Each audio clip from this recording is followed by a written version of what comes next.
whoa. Yeah. Whoa, bro, what do you mean? Yeah, honestly, dude, I feel you. I was never about that. That was my major detachment from the 24/7 community when I got to Discord. I was like, oh, a whole bunch of truthers. This is great. You guys know about this? Yeah. And then like, oh, you know about this? Hey. No. I was like, what? What the fuck? What do you mean? No, it's like pivotal to the whole this. Wait, what? And then like, so I just, I refuse to censor it. That's kind of what started this whole thing. That's why I keep getting banned and keep going back. And that's what's in like the intro to this, to my server that I made. It's like literally I refuse to censor ourselves according to fucking YouTube guidelines because fuck them. Yeah, well, then another point, like Issa made the point that, or Issa was making the point, and I thought I brought up, like, I think they've laxed the COVID talk on YouTube to an extent, right? No, like, really? You can't say vaccines are poison. I don't think you can say that. I think you're right. Right, but then there's ways. But they have laxed it up to an extent, so it's like to an extent, it's kind of on us to say something. Yeah, but check it out. Let's say you're a moderator of a channel like that. Let's say you're a moderator of a channel like that, though. If you're the moderator, it's kind of like I like Jimmy Dory and a couple guys do it. If I'm over here railing against COVID, you know what I mean? Then you might just want to say, "Hey, man, but everyone knows that the vaccine is safe and effective." Yeah, let's go. You know what I mean? Like, just fucking play the game right now. Everyone knows the vaccine is ultimately safe, ultimately effective. It's perfect in every which way. And even before they even made it, we knew it was perfect. Right. And what's funny is literally like by stating it just like that, they're cool with it. And yet you've dismantled their whole argument because, they don't have any wit. Listen to these ballers, man. If you try to crack a joke, they have no sense of humor. They don't get the joke. They're inept, bro. They're like bots. They don't have social cues. They don't get it. They don't Dude, here's the sad reality of it. This is the most popular they've ever been in any of their lifetimes. That too. Fucking can you imagine that the people that talk to you the most, give you the most attention in life, are people you're supposed to hate and come against you, and you come against them all the time. Oh. But that's why you got to make it like, it's like I always make it enjoyable. You got to make it funny. For sure. Keep it light. Keep it light. So actually doing the opposite of that. Let's get on topic here. Yes. And you know what? And forgive me, I won't belabor the point anymore. But yeah, and forgive me for interrupting the Æther conversation. I'm looking you're all good, man. Yep. You're always good, Issa. No worries, man. Thanks, brother. Well, you know what's good about what you're talking about, which is saying that the flat Earth is a limited conversation, and this is kind of I guess this channel or this talk maybe even is kind of celebrating this leaving the limited conversation of flat Earth and going beyond that with the recent conflict that we kind of all had a bit of. We saw that there was somebody on one side or whoever, not to name names, but there was the whole thing with Witsit and Jaren on one side saying, look, you're just shutting down the conversation about the Æther without reason, and just because you can't have a independent variable doesn't mean that that we can't explore this idea that might be key with a lot of things that they're covering up. In fact, the reason that they might be trying to push a limited conversation in flat Earth, and that's what's kind of cool about this talk that we're about to have. Yeah, no, I'm getting personal with it. Why I care about it is like Æther specifically is I don't know. I saw like flat Earth kind of as like the realizing I'm on a plane as was kind of like the light at the end of the dark truth or tunnel. I think I've said a couple times a day, but the Æther was like the even brighter light. Like it was like a realization of like I had the intuition as a kid that like they're not measuring something. Like how can they know? They could never know. I knew it as a kid. Like these things they're saying and like all the stuff about the atomic model, like the smallest thing is an electron and a proton, neutron. It's like this is all kind of just as a child. It's intuitive. Like they can't know this stuff. This is because even if they were able to measure something, how would they know that what's inside of that? Like it's just intuitive. And so, they give you this idea of space in the absence of space, and this idea with the atomic model, where you have matter and then you have, it's like everything. It's a materialist point of view, and it's hard to not have cognitive dissonance with the way you orient yourself in the world when you have a materialist point of view like that. And so then when you start getting into Æther and you become confronted with the idea of basically flipping the entire paradigm on its head, where instead we're within a fluid or some kind of a medium, and there's ongoing vibrations of that medium, and I'm where I perceive from is its own vibration of the medium. Suddenly my connection to, well, so first I'm confronted with the idea that there has to be a mover of the medium. Like there's something started the move, and that's a very, very, very different point of view, a very different connection to your world than the Einsteinian cosmos, and with relativity and having a relativistic framework. It's relativity, having a relativistic framework like that is it puts cognitive dissonance in your head, and it helps to facilitate all the the crazy things that they can get us to believe, because it basically just leads to nihilism. And once you're a nihilist, you're kind of useless. So getting back to all of it, so when you flip the paradigm on its head and you're confronted with the idea that there has to be a mover, not only is that the case, but then when it's all based on vibrations and the mover is moving everything around you, or or at least started the movement of everything around you, how we interact with that, and where good and bad comes into that, and ethics comes into that, is a whole different discussion. But it changes the paradigm, and it changes the whole idea of prayer, right? Like if my prayer is a vibration of a communication, and I'm or even if it's in my head, and there's vibrations going on within my own frequency, or some aberrations within my own frequency, and that translates out to the ether that I exist with, it completely changes the paradigm. It turns materialism on its head. So that's why it's important to me. Dude, so well stated. When I think about the mediums, or just the medium, we have gas, air pressure, we have water, a different form of medium. But just those two things, and as you say, the vibration that one can create with whatever method you choose to initiate that energy sequence with, it propagating in whichever way that it does, on whatever medium that it does, is what sends me for a vibration myself, so to speak. Very well stated, Ben. Please, whoever wants to go ahead, please do. Thank you. I was just going to state for the record that I think ether is there, and we shouldn't let it give us cog dis, because we can't confirm anything from here regarding what's up in the sky anyway. So we should leave the door wide open for that ether. It's good to discuss it. It's healthy. No one's saying it's definitely there 100%, because we can't say that unless we can go there. Okay, we shouldn't let it destroy ourselves from within, and then set us one against each other and start splitting hairs. And I think it's silly. Okay, it's got and to be on I don't even want to. I want to be real clear. I don't even want to get into the I know there has been some debate going on about the ether, or not debate. It hasn't been debate. It actually has been a split and an argument, and some personal things that have gone on with the ether. And I want to avoid that discussion as much as possible. And let's just actually stick to the actual topic as much as possible. But Jin, by the way, I'm really happy to have you here. So please go ahead. Very much for inviting me, and I appreciate that a lot. All I'm saying is that the ether subject, it's interesting, it's fascinating. We shouldn't allow it to destroy us from within. It's not that thing at all. We can't really prove it, so that's all I got to say. Well, I would interject there, because we maybe can't necessarily quote on. Well, proof is relative to what's proof to you, what's sufficient, but we have taken measurements of the sky that show a movement of a translation of the movement of the sky, and we can show a difference in that translation of the movement of the sky depending on our altitude. And so that's a those are first order measurements, and we can use those to at least substantiate that something is moving.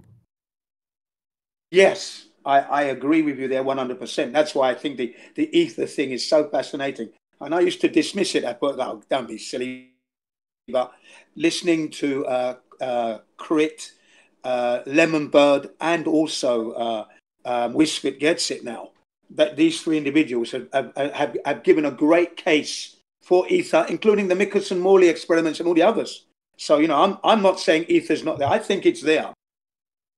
You know what I mean? But I can't prove it. That's the problem at the moment. See, the thing about the Æther is I think about the closed system itself, right? The atrium or the fish tank with a closed lid, whatever you want to, however you want to slice it. But you put that lid on, you close it up, it has a seal to it, and you've got the heavy stuff in there. You got the buildings, you got the rocks, you got the plants, whatever.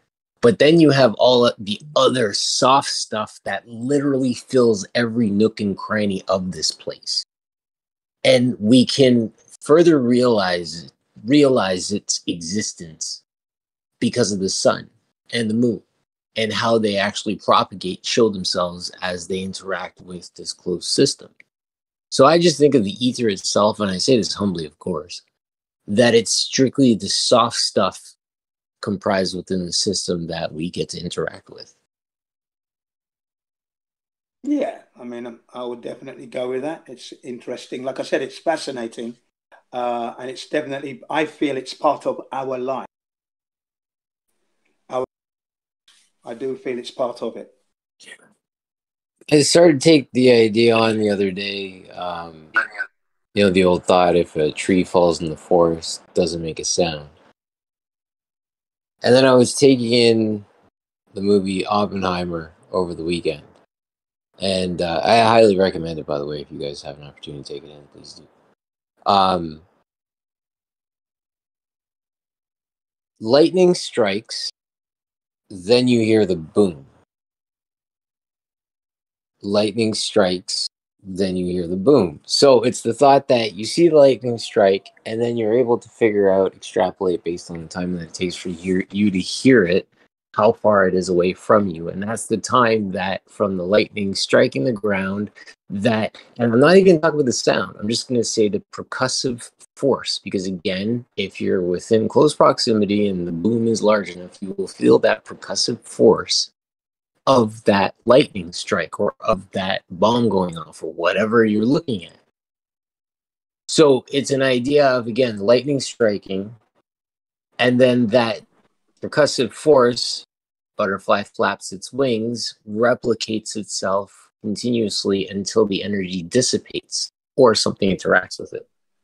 And that to me is where it's like one, I mean, we have tons of examples of it, but I think that's one of the most like active real-time things that we can just instantly reach to. It's like if a tree falls in the forest, it doesn't make a sound. Well, yeah, the tree's going to fall. It's going to make a percussive force. The birds are going to feel it because we see them fly away. They'll also hear it because they have ears. They're attuned to hearing. But if a human being's there and we can label it as sound from a standpoint of, hey, that's a human being there and they're hearing it and they're coming back and they're telling me, yes, I heard the tree fall in the forest, then we know it's sound. A sound was in fact created. Okay, I'm done now. Thanks. Yeah, of course, the tree is going to make a sound because it's going to collide with the neighboring trees as it collapses to the ground. It's going to be an awful racket. It's not going to be quiet by anyone's standard. So that noise is loud. Yeah, and a loud thud when it lands on the ground. It makes a noise without a doubt. Without a doubt. And an interesting noise itself. Whether it's naturally been blown over or if someone has cut the tree down in order to use it to build a building of some kind. Yeah, still interesting, the sound of a falling tree.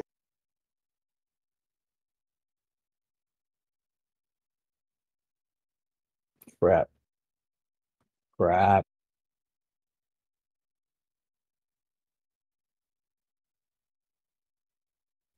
Well, just to follow up on something you said there, Jen, about the not letting the Æther become like a dividing line in the discussion about the flat Earth or whatever. Just to clarify for anyone maybe that's not familiar with some of what went on, just that I think one of the strongest points for a long time with the flat Earth discussion was, can you prove, with the scientific method that this is the case, and that was a stronghold as far as like, look, what's your independent variable, and that was what the go-to was for a lot of these things that came up with the flat Earth discussion. And I would say that because the ether can't have like the independent variable or the proven thing, doesn't. I think that there's some people that are trying to take it off the table, maybe using that as part of the reason that it shouldn't even be discussed or shouldn't even be part of the discussion. I don't know if Alan's here yet or he's going to show up. He's here, yeah. But there's some things that he's done with his work recently as far as what might be called the ether wind or the preferred direction of light, and some of these particulars that are exposing the larger side of why we might have been told that we're on a spinning ball, because the ether, I think, my opinion, and a lot of other people here might be of the same mindset, that it's the thing they don't want people to look into. The metaphysical part of this reality is really what they don't want us to start exploring. And it sucks that maybe there is a division in the flat earth quote unquote community, whatever that is, where people are saying they're just satisfied with the limited conversation of, oh, just prove that it's a ball, and that's all we need. We don't need to do speculation station with all these other things that might or might not be. And that's where the conversation really does become limited, and it's unfortunate. And that's why it's good that we're having this talk. I'm sure that Alan's going to try to, or at least hopefully, Alan will come in and talk a little bit about his stuff with the ether wind too. And some of the things that he's found out, as well as other people that have explored this topic, which is huge, and it shouldn't even be seen as like whether it's dividing flat Earth or not. It's like the next level, and too bad if you just want to stay with a limited conversation. That's my input for now. Just to tack onto that real quick regarding the ongoing the evolution of the conversation around flat Earth specifically. There, I would just like to mention, like, we all know the story with, or at least maybe not all of us, but like, I think a lot of us are familiar with what happened with Bob with the film, where they kind of edited the way that the experiment went, and they use it like to almost show that the proof of a globe. But Bob went out and did more experiments, or did more tests after the film, and different altitudes using the interferometer or using the optical gyroscope at different altitudes yielded like a 2-degree difference in the variance, and a 2-degree difference in the sky is massive. I mean, that's a massive amount of difference in the speed, which implies that it's not, it's the actual sky itself that's moving. It's not, if we were on a globe, those measurements would be linear. You'd have the same amount of movement no matter what altitude you were at, because of the way that the distance would work out, or the way that that math would work out. So this is like relevant to the ongoing discussion as well. Like Bob himself was saying that he was talking about the ether. That's what he was saying, explained all this. So whether he's right or not, that's where the science has led us. So we should talk about it. We should discuss it. We should, see where it goes next.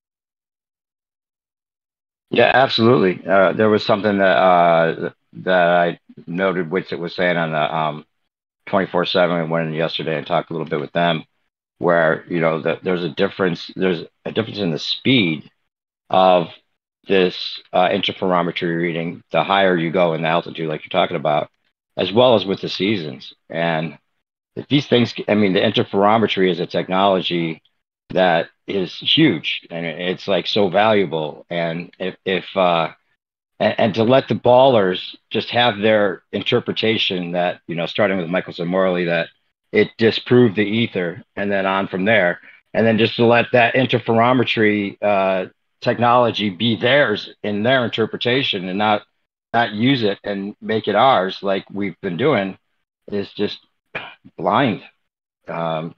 It's a blind way to go about it, or it's unfortunate if that's the direction that you just allow it to go, in my opinion. But I don't know, Alan, Shane, they've both been doing a lot of work on interferometry stuff. I don't know if you want to get into that at all yet, but yeah, it was kind of a cool talk over at Geos when we're taking back some of these technologies. The interferometry. What is it? All your interferometry belong to us. Yeah. Kind of a takeoff on that meme. Yeah. So in terms of like the conceptualization of the Æther, like what is it? How do we prove it? Like starting off from just like the framework of interpretation that was before what we were handed now. So at the core baseline of what was changed to like get people out of the Æther framework is Maxwell's equations were changed in such a way that it says that an electric that an electric current can generate an electric field. It can just self-induce the field with nothing to carry the charge potential between them.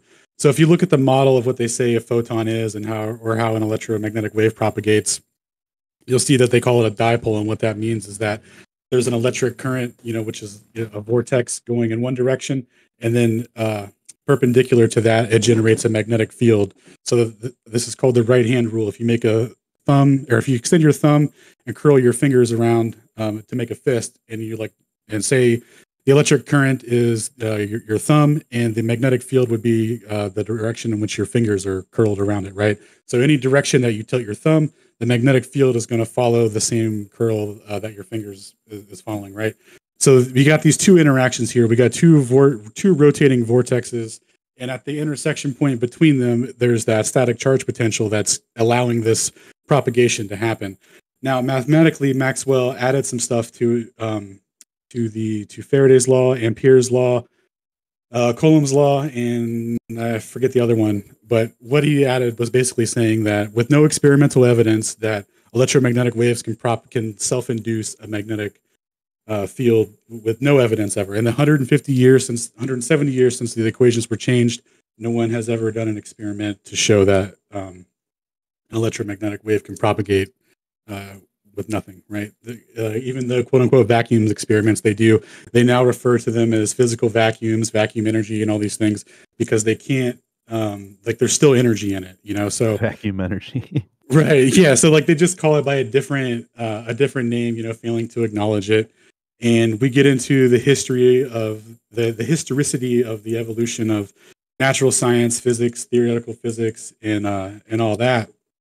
And what you'll find is there's a divergence between trying to understand the underlying cause of a phenomenon and like the inner workings of it, and just trying to come up with an elegant description of it. And the phenomenology has taken over, and that's facilitated by abstract mathematics, right? So what we're dealing with today is all this crazy math that nobody can understand, that that a few select people can understand. And they try and interpret the world through that lens and say that if you don't agree with the math, then you're dumb and all that. But really, the math explanations are just surface level explanations to the phenomenon with no ability to delve deeper into it. And you could tell that's the case with quantum mechanics, right? Because all the elementary particles that they keep discovering are, when you apply different conditions to them, different stress, pressure, etc., all these particles generate, they're all interchangeable and can become one another, sharing, a common denominator, obviously. So they obviously, logic, deduction, they come from the same source, right? If they're all interchangeable, what are the odds they all come from the same source, right? So there's just this like underlying deep need to not acknowledge the Æther. And of course that the phenomenology of things and the abstract math and stuff really jumped forward in the in 1887 with the Michelson-Morley experiment. So getting into the interferometry aspect of it, we have actual tangible measurements that fit a framework of interpretation that's completely opposite to what was given. That's what's given to us now, and that we're told is true. And there's only can only be really described through crazy math.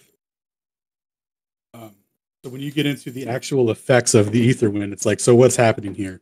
So when electromagnetic waves are propagating in a certain direction, light's slightly faster or slightly slower, equivalent to swimming upstream or going against the current or with the current, right? So you're either going to go a little faster or a little slower. And electromagnetic wave propagation is, that's exactly what's going on with it. And when you look at all the experimental evidence done and why a new framework had to be imposed over top of it, was because these original measurements, these are first order measurements that show that the Earth is stationary with respect to an ether wind. Now, obviously, the original interpretations, they get into things like, oh, we measured 5 kilometers a second, 7 kilometers, 10 kilometers at altitude.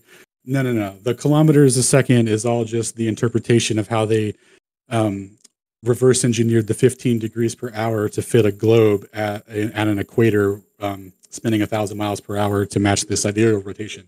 So when they come up with these numbers for after they do their transformations, and they're like, well, it matched, this galactic speed, they call it galactic speeds in the stuff that I'm reading. It's like when they get into that, that's not, those aren't real speeds. Those are just things that they, of how they were trying to interpret the experiments when they thought that they could measure the Earth's motion. And they've only ever measured the sidereal rotation. So the translation of motion following the daily rotation of the sky is causing a fluctuation in the electromagnetic propagation. Now that's an absolute refutation to the globe. There's no way around it really. And through the progression of the evolution of interferometry, after Michelson-Morley in 1887, all the way up to 2004, was really where a big pivotal interferometry experiment happened with Ruyang Wang, where he linearized the Sagnac effect, making a conveyor belt out of a fiber optic cable. And so what he was doing with that is, as the cable's like wrapped around the parts that are turning, right, they're looking at how angular rotation affects the readings.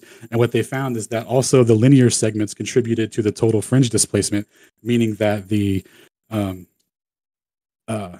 interferometry can measure linear motion. So how they got around Michelson-Morley not providing the measurement to prove heliocentrism, they said that interferometers can't measure linear motion.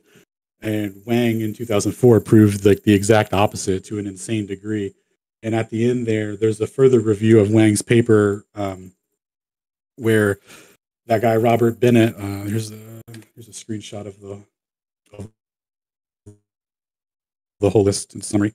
So this guy, Robert Bennett, does an analysis of Wang's paper and realizes that the lab rest frame, which Wang was simulating, canceling out the supposed Earth rotation, right?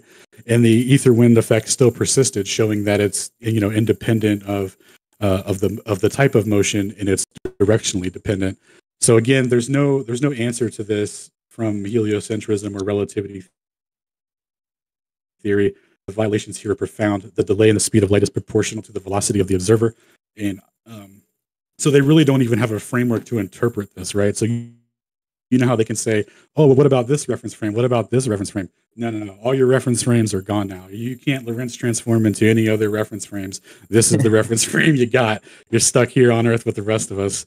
That was my, when I first started digging into a lot of this stuff, that was what it really started to seem like to me, was looking at it from a computer science point of view, because I just work in that field a lot. So it seemed to me a lot like with bad code, you have instead of rewriting your code when something's going wrong, you build a new framework on top of it, and then you have the bad code underneath it, but then you have this new framework that allows you to do the things that you want to do, but you're going to run into random issues here and there, and then you can run into a random issue, and then you can build a new abstraction, a new program that still goes back to that bad code, and you end up with these abstractions of the same, and it'll work until it doesn't. And then once it doesn't, if you can't go back and rewrite what you're understanding, you're just going to keep writing more and more complex transforms and changes to introduce more dimensions, and you'll have to just keep adding more random geometry or whatever to your equations to make it all work. Yeah, and that's exactly the fractal of what happened. So Einstein's theories, are built on what are called postulates, and quantum mechanics is built on the same thing too. So these postulates are just, the equivalent of an ingenious conjecture. It doesn't have to be proven or scientifically anything, just these are my postulates, this is my framework, here's my math, and blah, blah, blah, right? So the when they just make postulates, well, they can just add new postulates, right? So Einstein has relativity has two official postulates, where it's all inertial reference frames are equally valid, and that the speed of light is the same in all inertial reference frames, meaning that there's no ether, because if there was going to be a change in the speed of light, it would be facilitated by that medium. So the implication there is that there's no ether, and that all reference frames are equally valid, meaning that during the mathematics, when they do these transformations, the laws of physics that they're transforming, when they go to a new coordinate system under transformation, the information regarding the laws of physics will remain invariant under transformation, and that's called Lorentz covariance or Lorentz symmetry. And when they run into problems where they couldn't, where the transformations were failing and stuff like that, Einstein had to switch to differential calculus. And the thing with differential calculus is, like you were saying, if you could just change one piece of it, or on the front end or the back end, you can string some stuff together and make things quote unquote generally covariant, and give the appearance that your transformations in mathematics are like a whole product that works eloquently well. And you don't realize that, like, if you pop under the hood, like, oh dude, it's completely empty, like there's nothing under here, this car doesn't even move, it's all made up. Like, you have to imagine that you can't tell if you're moving or if the earth's moving under the car, like it's one of those deals. And then but like obviously there's no engine, so it's clearly the car isn't moving, but you just have to mathematically conceptualize that and agree to it. And that's really what's going on. So when they swap out metric tensors to describe either the coordinate system in which they're going to describe space time itself, or they'll swap out a tensor in regards to how they conserve the laws of physics. So conserving angular momentum, and what's the other one? Energy and conservation, all that stuff. So they can just swap out a different tensor if it doesn't fit the metric that they started with. They can just try another one and give the appearance that everything looks good, but it's quite the opposite. But as long as they have an eloquent story, like imagine if you presented somebody the equations for a black hole, they wouldn't have no idea what you're talking about. But if you have a great story to follow it, if you have a ton of movies and stuff to like show people visualizations of it, like that's why they're obsessed with trying to show people an image of a black hole, which is obviously you couldn't do it, right? But like they still have to like put the image in your head, because if you can see it and then they can say black hole, they can trigger that like, oh, you're like, yeah, it is a real thing that's somewhere out there. There's you like, once you have it in your head, you're giving like manifestation to the mathematics, and that's all it is, like on the surface level. Like they're literally saying that their coordinate system collapses in on itself to a point that it breaks their ability to describe the hyperbolic curvature, and it just curves infinitely on itself, and that somehow is equivalent to gravitational effects to which light can't escape from. It's so insane, guys. And but nobody would believe that unless they spent their whole life looking at black hole propaganda, right? Yeah. And like tacking onto that, like because of the way that it's all how do you even describe it? It's all like kind of separately abstracted into its own, like a bunch of little silos that are all abstracted from reality to make things, to explain things. Because of that, like it causes an incoherence in science, where like the stuff that we're trying to explain about the sky is incoherent with the rest of science, but then they still like shoehorn it in certain areas, and then like they can like basically I'm like getting at the idea that quantum mechanics is like a completely different paradigm than what we see in the sky, and they just somehow are able to hand wave dismiss that. Yeah. So quantum mechanics started out with like, I think it was 5 postulates or something like that, and now they're up to like 12, and then there's some additional ones, depending on who you ask, right? Like like it's so crazy how like the amount of leadway that you can get with just a postulate and some mathematics that that abstractly describe a phenomenon. Yeah, I feel like the geodynamo, I like to bring actually I feel like, yeah, it's such a great example of it, because it kind of forces them to shove all of that math into this one little core of our Earth. Like they have a very specific dimension that they have to make this crazy magnetic field work with. And so they have to have the most insane theory to make that work because they don't have the infinite time and space like they do everywhere else. Yeah. But like, man, you end up with just with this like noodly logic where they just have to have the convection currents and like things that they have to. It's just you go into pure theory, and when you go into pure theory, it's just like, yeah, you can prove anything with enough math, you know, quote unquote prove. You know, you can theoretically prove that it's you know, mathematically mappable. I don't know, man. I think that now that we have like a better grasp on the ether as like an etheric background, that, you know, interferometry can detect moving in one specific cardinal direction faster than any other, and how like the measurements of various interferometry line up with the sky is so much so that at the equinox is the max and the minimum. And then we say that, oh, well, if you have like the Sagnac interferometer, then you aim it at the axial rotation, which happens to be at the sky. Like it can only be said that we've only ever measured repeatedly and with varying degrees of specificity the Earth's sidereal rotation and then misconstrued it as Earth rotation. I think, or the sky sidereal rotation, you mean? Yeah, well, yeah, that's what I mean. Like misconstrued the measurements of sidereal rotation into Earth rotation, right? Because they think that they've measured the rotation of the Earth with things like a pendulum and, you know, the thanks Bob and the misunderstanding of what interferometry does before we took it back now that it belongs to us again. Like they used to say stuff like that without understanding the depth of the details of that. Actually, that when you take interferometry measurements with that degree of sensitivity, you actually, first of all, you never detect even a whiff of Earth's orbital velocity, which all of these instruments are way more sensitive and should be detecting that giant velocity that no one can ever seem to measure. But now that they've detected, it's so sensitive, they detect the sidereal rotation of the sky with the translation of motion down, right? They have to aim it at the sky. It lines up with the equinox. It goes faster with the sun. Literally, they're measuring the sky, and then they're telling everyone that they're measuring the Earth. And that has been going along so long now that people say thanks Bob without the slightest understanding of what they're talking about, and they get applauded. Well said. I'm also showing like a bunch of this is a bunch of papers.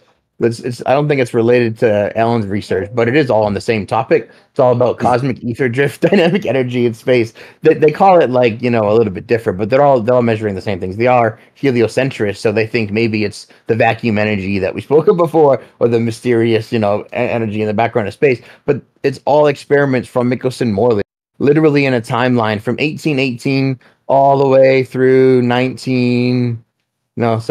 the way through 2011.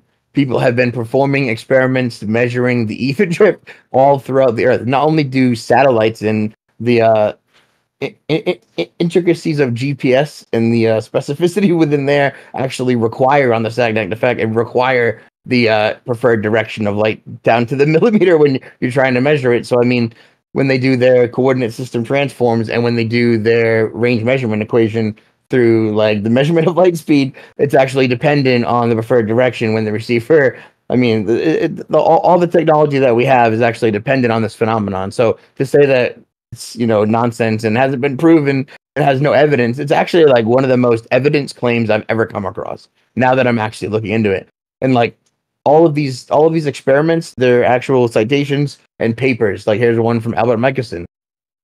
The guy they actually did the experiment after that.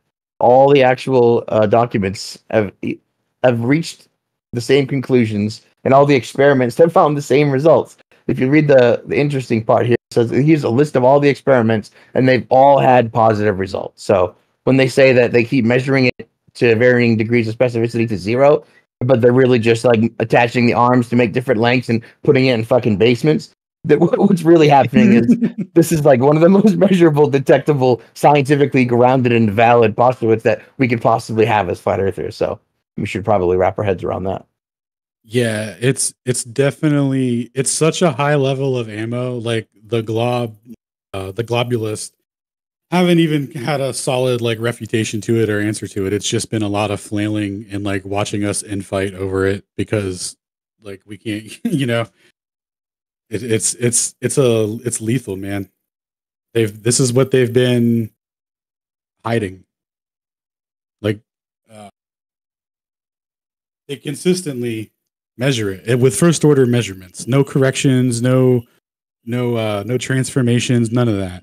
And it follows the sidereal rotation of the sky to the day on the equinox, where the measurements reach their minimum and maximum dimensions. Yeah, so just to try and like explain that the best I can and like the most like simple way I can is like the way that the sun moves back and forth across the equator, and that movement, you would have a translation of, or you shouldn't have a translation of speed depending on where the sun is on the equator, because if the Earth was rotating, then that speed would be constant. But what is actually measured is that as the sun moves back and forth across the equator, the movement translation from the sky, the speed at which the sky is moving, is translated to the instrument. And there's actually a relationship between the measurement and where the sun is in the sky, which implies that it necessarily has to be the sky moving, not the Earth. Does that seem correct? Yeah, with the degree of accuracy and amount of data put forward by Dayton Miller, Yuri Gulov, who are the other people? Pruner DeFore, Ruyong Wang, Hector Munera, somebody else, I forget who. Oh, Dayton, I think I said Dayton Miller. Nicholson with Gail Pearson. So Nicholson Gear, all these experiments, Sagnac, they're all the same thing. Because they'll try and confuse you too and be like, well, this one's rotating and this one's got 4 meters, this one has 3. Don't care. They're all the same, boys. A linear, straight fiber optic cable wrapped around a conveyor belt it's all the same, guys. The motion, the velocity is proportional to the delay in the speed of light. It's proportional to the fringe shift patterns produced. That's all that matters at the end of the day, because people might try and confuse you or act like once this is a different experiment, this one's rotating. No. Ruyong Wang took care of all that.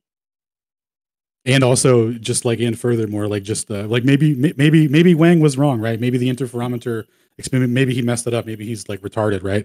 So, funny story: GPS actually functions the exact same way. The delay in which the signal is sent to the receiver, or in which the receiver. Oh man, I'm saying it all wrong. The delay in which the observer gets the signal is proportional to his velocity, directly proportional. So if he's moving, 60 miles an hour down the freeway or whatever, the delay in GPS that he gets from the electromagnetic propagation, it's going to be proportional to his movement. So on all fronts, it's GG, Technology is Aether, all electromagnetic propagation technology is Aether technology. All of it. You know how they say, oh, there's all these radio waves, and all this or whatever they say now. Guess what, dog? Every single one of them is only made possible by carrying that charge potential from the ether. So, yeah, or well, there's a little bit of radiation in there, but that doesn't count as something. What about our other buddies here who haven't been listening to us talk for a while? What do you guys think of the ether? Like Riggs is not here. Yeah, if anyone has questions or whatever, otherwise I can dive into some other aspects of it. Andrew? Yeah, I was just going to say my kids are being super loud, so I only got one thought. It's not even like a real question, but would you die quicker if all oxygen was gone instantly and all ether was gone? And who knows what would happen if there was no ether? Do you think it's life-giving? Yeah. Your mic kind of... I didn't hear what you said. Yeah, sorry, my stuff's bad. I was just saying, what's more life-giving, oxygen or ether? Well, I don't think there could be oxygen without ether. I think it makes up everything. If ether was just gone, I think all life would just be gone as well. Yeah, I agree. What's the medium in which all the vibrations that create our existence and all our perceptions come from those vibrations? Yeah. So, well, which means that when you have that movement, you have to necessarily have it's more coherent with a mover. you have to have a mover. It makes more sense in my mind, at least, than a cosmos does, an Einsteinian cosmos, where everything is stretching outward infinitely. When you have a medium that's then being moved, I don't know. I think existence becomes a little bit more coherent. I think I've heard it put from Witsit, right, that all the fundamental forces, like electrostatics, comes forth from the ether under stress or under torsion. And then you talk about what's the source of it. Well, then what's putting the ether under stress could be, like, I don't know, God's etheric energy. It has to be a creator of some sort. What's doing that? What's pressing down on the ether to give it torsion, to produce the forces of electrostatics and electromagnetism that give fundamental life to everyone here on Earth? Like, yeah, it sounds like something God would do, right? No. See, if God was going to create a universe, this is what he would do. He would do an infinite explosion from no particular point that could be traced back by mankind. And then everything would expand infinitely faster than the speed of light, so that the stars would somehow form a map in the sky for us as we rotate and orbit through it at an insane speed. But we're not ripped apart, though, because it's only 1,000 miles an hour per day or whatever. But imagine not being able to detect 66,600 miles per hour, but trying to quibble over a fringe shift of a less than a kilometer a second, going, glob. Sorry, Gillian, go ahead, man. So let's take an idea of a tire. We're going to fill that tire up with air, and some condensation, vapor, perhaps, whatever you want to call it, makes it inside of that tire. Now, we're going to get real small. We're going to go inside that tire too. And we observe that there's a pressure of, say, it's a passenger car, 35 psi, 32 psi, whatever. We also observe the water that has made its way inside of that tire. My proposal, my idea to you guys that I hope you're catching, because the question that Boston just said, like oxygen versus ether, I'm saying everything within that closed system, the water, the air, everything is in fact the ether itself. The water is just a further division of the ether. The gas is another division of the ether, but all of it in its totalitism, is that a word? I don't even know. But all of it in its total is in fact the ether. What do you guys think?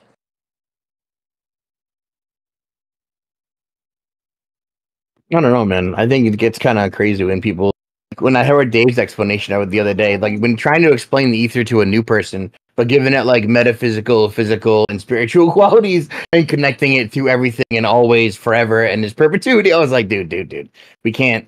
I don't know even if I believe it is. I think that it's the energetic background and the fundamental framework through which we perceive phenomena, or which we choose to interpret That's phenomena. not even what I said, though, respectfully, though, Shane. All I'm saying is literally all the soft stuff that is within the closed system is in fact the ether.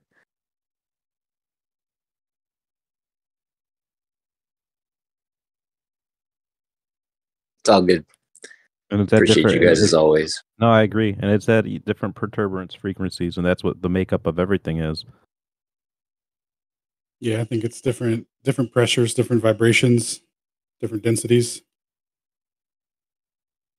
Well, it has to do a lot with, like, when you see a light, do you think that it's getting barraged with little ball-like photons at such a level that have little balls of electrons in them that actually interact and bounce off each other, and that's what creates the light? Or do you think that the light is already there and the perturbation from which is traveling in the medium actually takes a while to reach your eye, and the rate of that induction is actually the rate at which we quantify the rate of illumination, which gives us the useful metric of light speed? So it's like two different options to interpret the same phenomenon, is how I see it.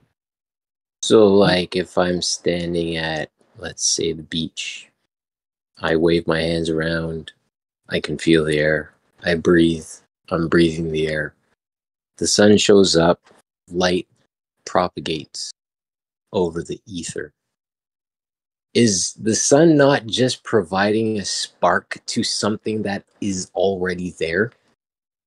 Isn't that what's happening? This is why I say the ether fills every single void, nook, and cranny of this place. If it doesn't have a solid structure in it, human being perhaps, right? Something that is not solid. Actually, no, human beings contain the ether because we're comprised of water and air as well. So I withdraw that. So if you're not solid, solid state, well, actually buildings comprised of like, well, wood and all these different things. You can actually get down to it and say that the ether is literally in everything from that degree. Right? But just the idea of light is able to propagate anytime the sun or the moon is present, if it's open space. And water, if you pour it, it's going to fill every single cavity that it possibly can. This is why I say the ether is ever present. Sure. It's ever present, yeah. I don't think we could, like you said before, we couldn't exist without it. But like, it's hard to quantify. And the word, like, to take a leaf out of Democ's book, like, show me ether in a lab, give me a bucket of ether. Like, I get it. And I even get people like Amish and the 24/7 crew like restraining themselves because they can't actually prove it. But if you look through the historicity of it, just like you look through the historicity of NASA, you can get a feel the shady shit that we're doing and lined up with the Antarctic expedition and when they were, founded in the 1950s, like literally after they went to Antarctica, and you can make your own determinations without knowing any of the science that NASA pretends to propagate. And you can do the same thing with the ether if you look through the historicity of it. You don't actually have to look through the experiment. Just look at the sheer list of experiments and all the concurrent findings, and then how the mainstream media says actually Michelson Morley proved there was no ether. And then you come to your own conclusion. Like, imagine Wikipedia still says to this day that the purpose of Michelson Morley was to disprove the luminiferous ether. That gets me going. Every time I look, I'm like, oh my god. Dude, every time I look in Earth Awakenings and I see like in the text chat somebody says something like, the ether was disproven by Michelson Morley, wasn't it? Like they have like a this is like, yeah, bud. Sure was, I mean, if you go to that paradigm, like if that's your mindset about it, then that you are of the mindset of it has to be rotating, because that's the paradigm that allows you to say they were only testing the existence of the ether. You're basically just admitting that you're starting from a premise of step one, no, which is just a cult. And that's the worst part. It's like they say something, and this is just more of an observation on the whole thing, but they say something and like everything just falls like dominoes into place because it becomes a if this then that. And they don't even realize it half the time when it becomes an if this then that situation, what they're talking about.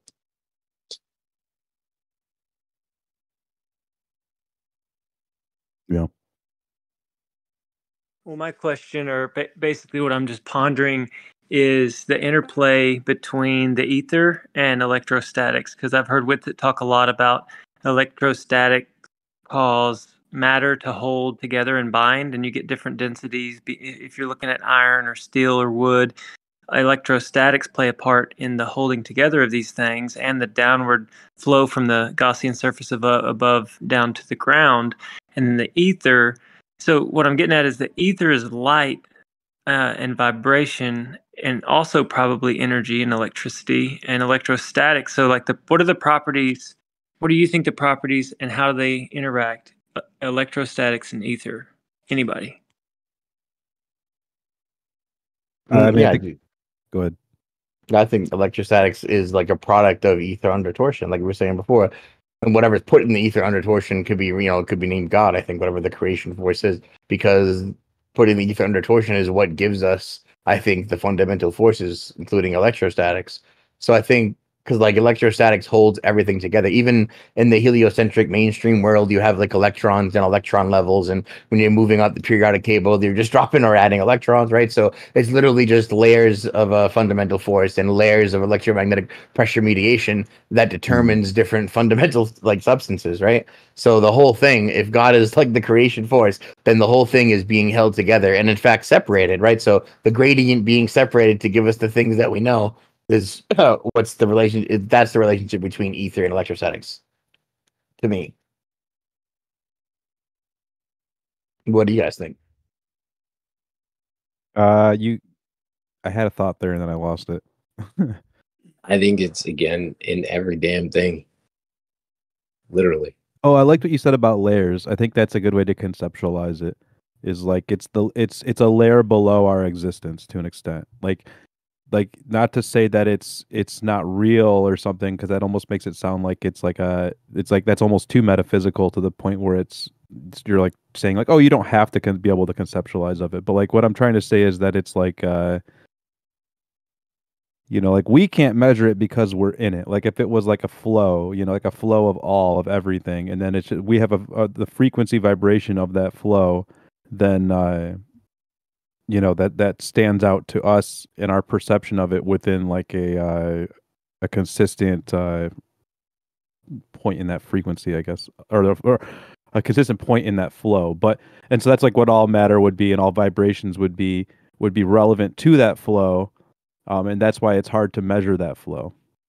Yeah, man. Like how Einstein like dumbed out and said actually you can never detect motion of Earth from Earth. It's kind of like that, like with the ether. Like what he said was stupid and nonsense because we're not moving. But how would you detect the ether from within the ether? Is like I think the correlative. Yeah, statement. But what if the ether was doing work? What if the ether was demonstrating itself in air pressure, as in we say commercialized 14.7 psi, 1 bar at water at sea level, and then as we engage with the air itself or the water itself, we go down 32.8 feet, and the air pressure or the pressure, of the water increases by 1 bar, 14.7 psi. And then we go higher in altitude, as Boston was saying earlier, electrostatics, like we get a charge we go higher in the gradient, right? What if all these things were literally measurements of the ether doing work? I mean, they could be, but then it's like you get back to the same problem of like, how do you prove that's if you can explain it without it, then it's hard to, draw any kind of causal relationship. How do you attribute all electromagnetic interference and all electrostatics to ether, though? I mean, it is, but I don't know how to prove that. I just keep coming back to the idea that it's like ever present. It's like the grandfather, or there we go. It's like the octopus with 8 different arms, right? All those different arms doing different things, but the octopus is still there, the head of the octopus, if you will. So from a standpoint, there is the simple answer of like, what about a vacuum with electrical charge or light propagating through it? It's like there has to be a medium there. Exactly. So it's how does something travel across nothing if there's no wave to there's no possible explanation other than incoherent particle wave duality. Just one of the funniest things in the world, and why you're a flat earther. I love it. Yep. Actually, it's constantly two opposite things at once, right? Yeah, and it only changes when you look at it and try and measure it. It knows. It puts on its disguise. It knows when you're thinking about it, and it knows who's naughty and who's nice. So if you think about it in a naughty way, it will go left and change its path, and actually thus its state. No, dude, it's all just like, it's an orbit, it's a circular orbit, but it's also a little bit elliptical, but then it's perceived as completely linear, and you can't tell that it's elliptical, and good grief. Hey, we lost Cyrus. It's funny how they hid the ether from us, and I'm just like, how did they hide it? But then I think they freaking hid the true Earth. I mean, they made everyone believe in a globe, and it was a massive deception. And we're in this new age where people are waking up left and right, like by the thousands a day. I feel like they're getting exposed to it to begin the thinking process of coming out from under the deception. Many won't. But I mean, I saw a video just last week of a dude who took a drone up 100 meters and had thin copper wire hanging from the drone. And he said, you cannot touch this. You cannot touch the end of this. And I guess because it's ungrounded, it's tapping into that energy, and it's becoming like it will shock the crap out of you. That's amazing.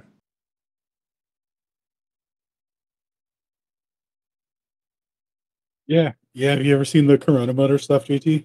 I've seen some stuff where these dudes are like TikTok style showing the energy that they're being able to produce, and they're like, and they're showing more energy and turning on halogen lamps, and They're high-fiving because they're like playing with it. It just makes me think, how much are the elite or the ones in the know messing with this free energy and powering things and secret projects and elevating, like the UFOs and stuff flying around in it, mercury-powered engines. There's probably so much going on in Antarctica and all around us, and we're just barely starting to like think about it. Yeah, we're just like coming out of a fog, man, you know? Yep.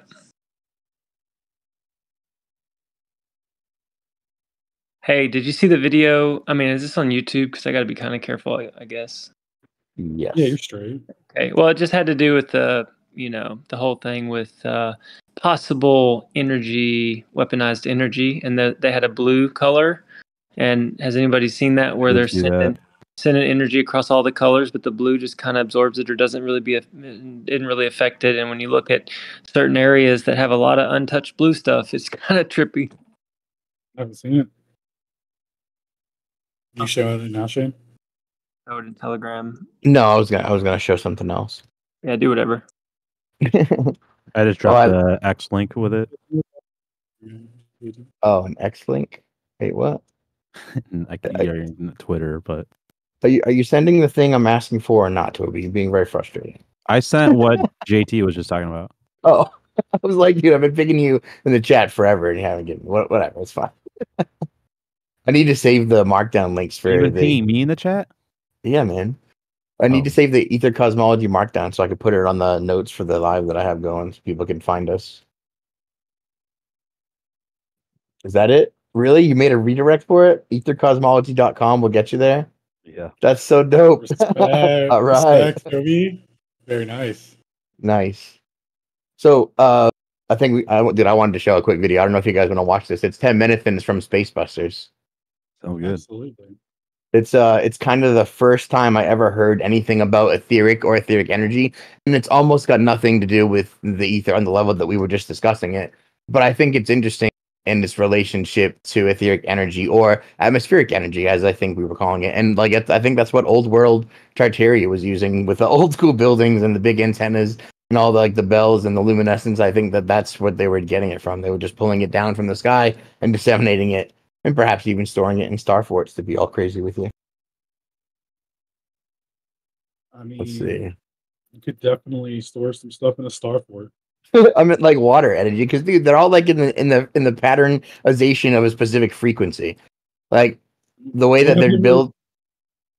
Yeah, I was gonna say, have you ever seen those? There's that guy on YouTube. His name's Paul Cook. He does a bunch of old world videos and stuff, and he goes to like these ancient, rundown churches and abbeys and stuff in England and whatnot. And what he found in like the history of them is that these places, they have like these deep reservoirs built into them that are like laid with what's that red brick?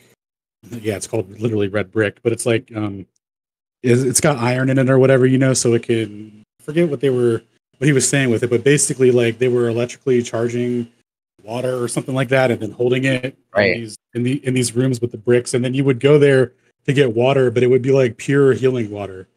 And it would like make you healthy and stuff. Like that's like the history that he kind of uncovered through it or whatever. But like that was the functionality of these places and like these red bricks and like all this stuff had a purpose. It wasn't just like somebody wasn't like, it'd be cool if we make a giant tower structure and add all this antiquitech on top of it for no reason. Yeah, it was all for a purpose, and it was like grandiose on a scale which we can't even comprehend. Like the amount of elegance and beauty they put into something that actually was pure form and function was amazing. Yeah, I like to bring up just it also coincides with a geocentric world and a heliocentric world. Like even if you were to not accept that there's something else to it, like just the archaeology itself is like so different. It's like, that's what happens when everyone becomes a nihilist. Like there's no reason to make anything beautiful, right?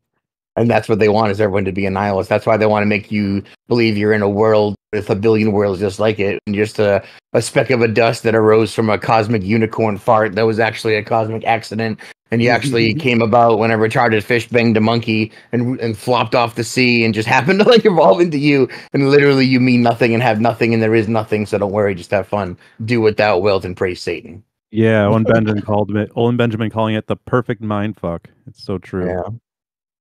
So I don't know if you guys have watched it or not, but Iwarnan, you know that guy, right? His new his new YouTube page. He has like this this like a set of videos on basically the water under these abbeys and stuff like that, and he connects it back to Antarctica and what they're doing with the neutrino detector. Yeah, I saw that one. Yeah, you saw that? Yeah, I watched that whole thing because you made me. Oh, I did? Okay. You were like, you should watch it. I was like, it's about aliens. You were like, you should watch it. I was like, fine. And then I was like, oh, look at this guy in Antarctica. This time to coming forward is saying that they actually have a giant harp structure, more energy than they know what to do with, and they're actually not receiving as intended, but projecting. And now it's a mobile station for like, earthquakes or whatever the fuck they were doing with it. Yeah, no, this is something completely different that also connects. That's what I'm talking. Like, no, like we were talking about that. The guy was talking about it in that video, but Warren Nons has this new like he has a series and in his like the last episode of the series, I'll link it. I'll put it in the chat. He's actually talking about the neutrino detectors in Antarctica that link to the underwater systems in these abbeys and cathedrals and all this stuff, that he believes that it seems like he's trying to say that these healing waters actually come from like the cosmos, and they were able to like harness this energy, and they know how to do it, and that it flowed under these cathedrals. They were able to, just how like he was saying that with the red brick and stuff like that, like they were able to keep it and pull it in the underneath these churches and use it for healing waters. Like, it's crazy. Like, you guys are talking about this and I'm just like, oh shit, I just watched this. Nice. That actually is a great segue to this. I think he calls it Æther, the fifth element. I don't know if you guys have ever seen it, but we can watch and talk over it if you want. If everyone wants to tune in real quick, if you're not. Well, that's what I wanted to tell you, because I was like, it sounds like exactly where you're going with this. So cool. I'm gonna post it anyway, but yeah. Oh yeah, hell yeah. This is only I think 8 minutes, but it's about energy and etheric. It's like literally who brought up the engine that pulls etheric energy? What's that called? The fucking cosmic motor or something? Corona motor. Corona motor, that's what it is. Yeah, like that, like pulling energy from the atmosphere is exactly what this guy's talking about. Yeah. Did you say you were gonna play it at 1.5, bro? Could. Just kidding, you don't have to. Let me figure out which one of those means that in VLC. Hold on. Oh yeah, you gotta, dude, it's a mess. It's gonna skip it. I'm gonna press the wrong one. There you go.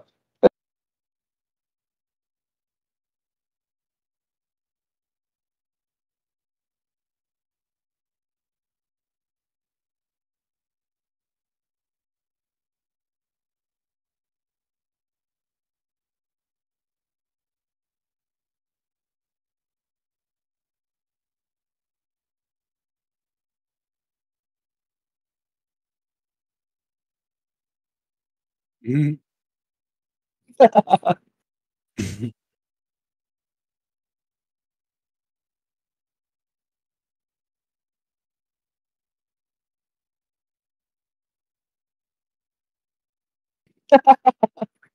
love this guy. Beautiful.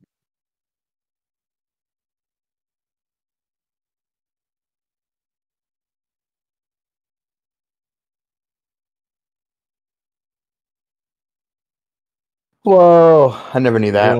What? I never knew that. Oh my god, dude! None of us knew that.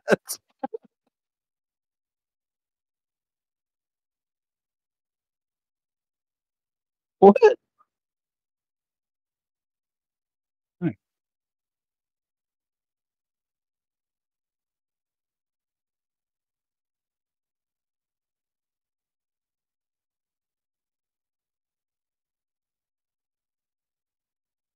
Gulak.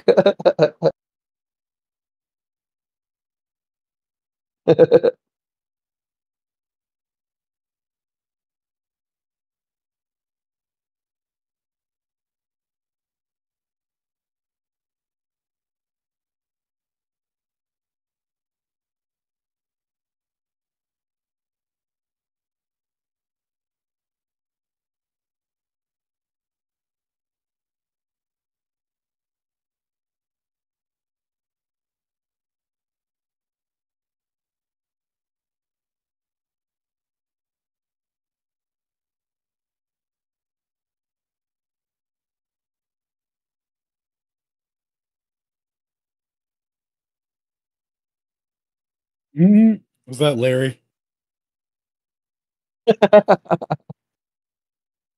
You go back a second.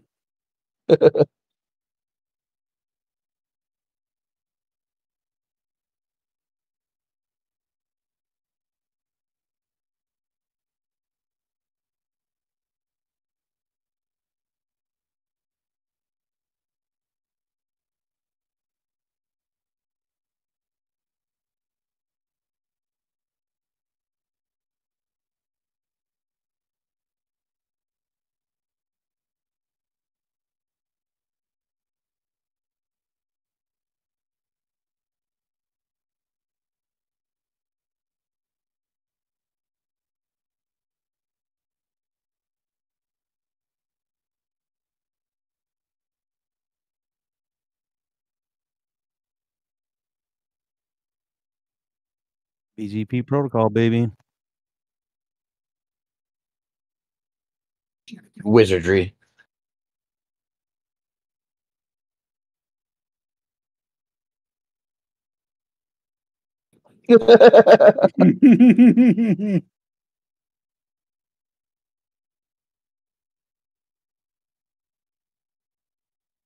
Oh, just like the. Never mind.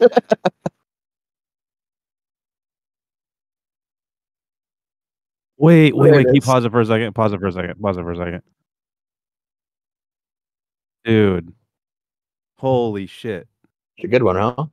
That what he just said right there was like a light bulb moment for me because yeah, that's like a known thing with fiber optics. You need boosters.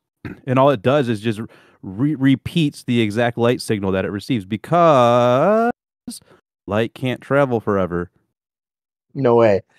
You're saying that because of attenuation, it can't just extend out into nothingness in perpetuity and then actually propagate itself from nothing in perpetuity as well. Exactly. Holy shit. That's crazy. Yeah, continue. Sorry. Yeah, wait, go back like 30 seconds. He says vaccine booster. He added that in there. We were kind of laughing at that idea. Well, I was laughing because that's what I was thinking when he was talking about it, and then he made the same joke that was in my head, and then I just kind of let it go, and I was like, "Oh, it's okay. Right? You already took care of it." I was like, but it's weird how he threw that in there so quickly. But I don't know if you want to go back like 30 seconds, but no, well, we're on YouTube. We're gonna let that one pass. Probably would be smart. Okay. already, I think we're on the nose. Yeah.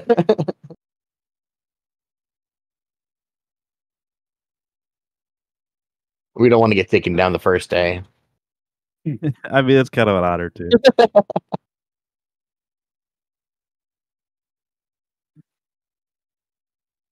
No way. I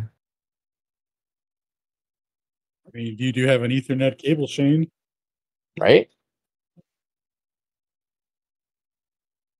Isn't that the truth?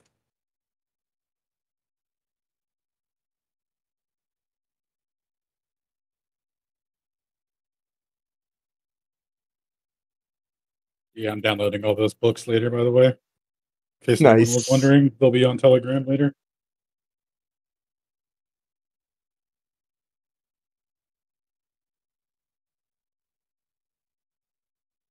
Oh, no problem.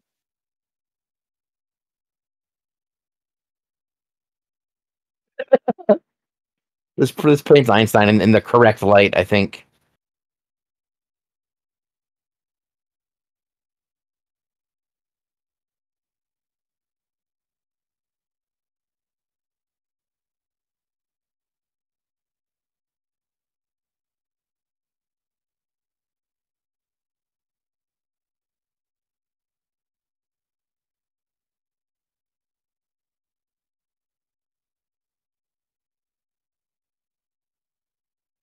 That Aldi router.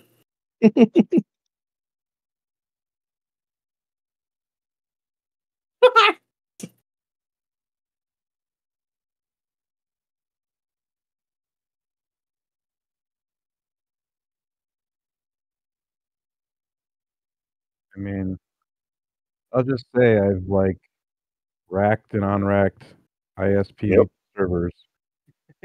Like this guy's like I don't know.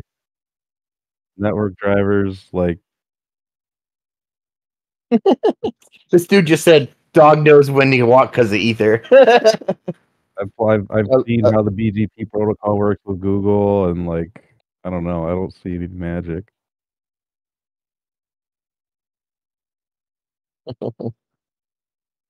But Nixon can talk to the moon. Yeah, we know that.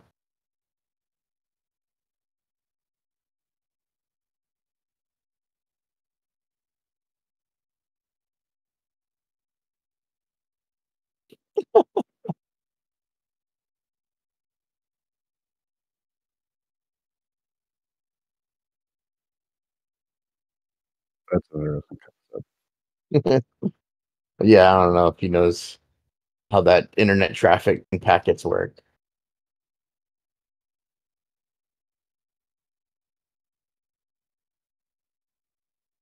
I love the stills that he chooses. Well, I do like this guy's video editing. I will say that.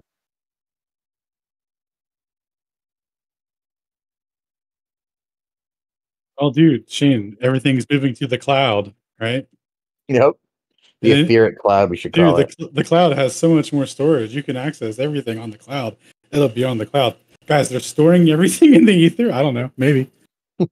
Because think about this, right? Sorry, wait. I was going to say, like, all the data they allegedly store and stuff. Like, how could it be physically possible to store all that stuff in an actual location? Like, they're just storing it in the air, aren't they? Like, well, then what's the point of a server farm?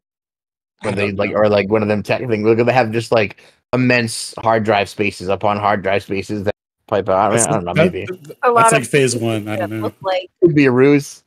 Yeah, had a lot of fake houses that look like houses that aren't houses, and buildings that I mean, like, could just be building shell factories that were like, yeah.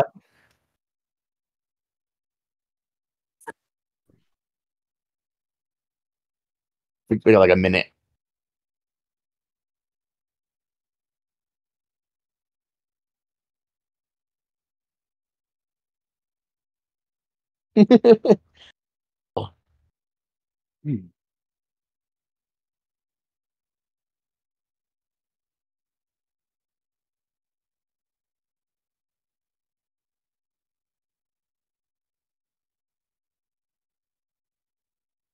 Maybe.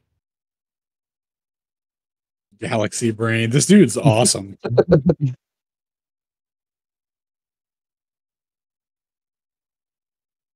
Boom. There it is.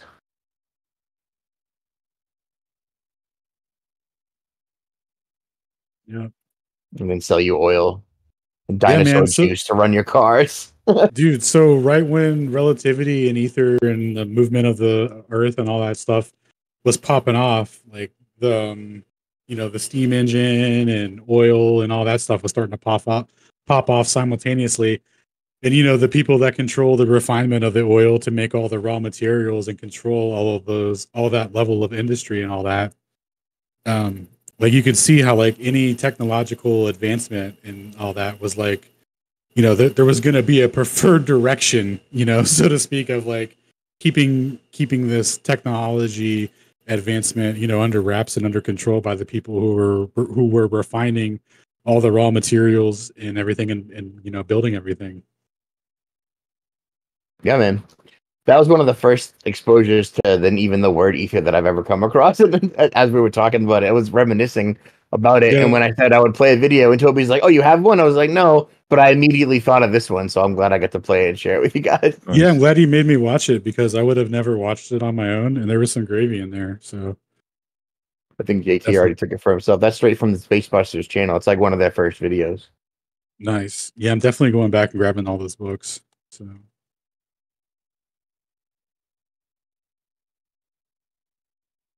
Cool. Does anyone else want to keep talking about the ether, or should we wrap up the stream? We're only like an hour and 20 minutes, but we've had a lot of good gravy talk so far. Yeah, no, I've got not much else to say. I mean, I can like yeah, we can wrap it up here. I'll just go ahead and like stop my stream, and then I'm gonna restart another one and just go back to 24/7. Oh, nice. You made a special like event stream. I figured you would just gotta let it roll into your big 12-hour thing. I mean, I did, but I did just to make it easier to archive it, really. Right. Hey, I don't know if you want to end this the way that I came in before when you guys were talking about the ether. I could read a little bit of the Brenner. Yeah. The Brenner comments about this might be. I was looking for it, but I couldn't find it. I knew I should just think perfect. At you, and then you'd be able to do it instead. Yeah, I'll read a couple of the parts I read before. He says, no technology operates on the basis of the negation of ether. The entire field of electrical engineering is nothing but the engineering of ether polarization. That people are unaware of that is just because schools are manipulated into teaching an etherless world. Oliver Heaviside and Karl Proteus Steinmetz should be household names, but they aren't. Why? They are, after all, the fathers of electrical engineering, and thus the fathers of our electrical civilization. They are kept in obscurity because they teach ether physics, and a broad awareness of the potential of the ether is the greatest threat to the power monopolies who thrive on the control that is the scarcity of energy. Tesla hits the nail on the head when he points out the infinite energy reservoir that the ether represents.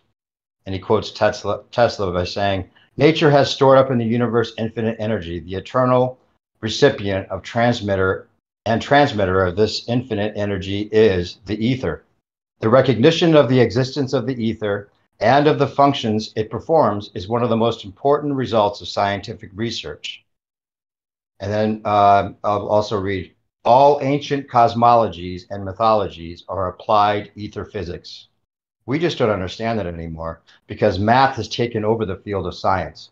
In ancient times, science was done in spoken language which you could relate to and transmit to the ordinary people. Modern science is a secret cult using a language that is totally detached from a physical reality as well as the intuitive understanding. Would physicists and mathematicians be forced to express their findings in spoken language, anyone would immediately recognize the scam that has been perpetrated.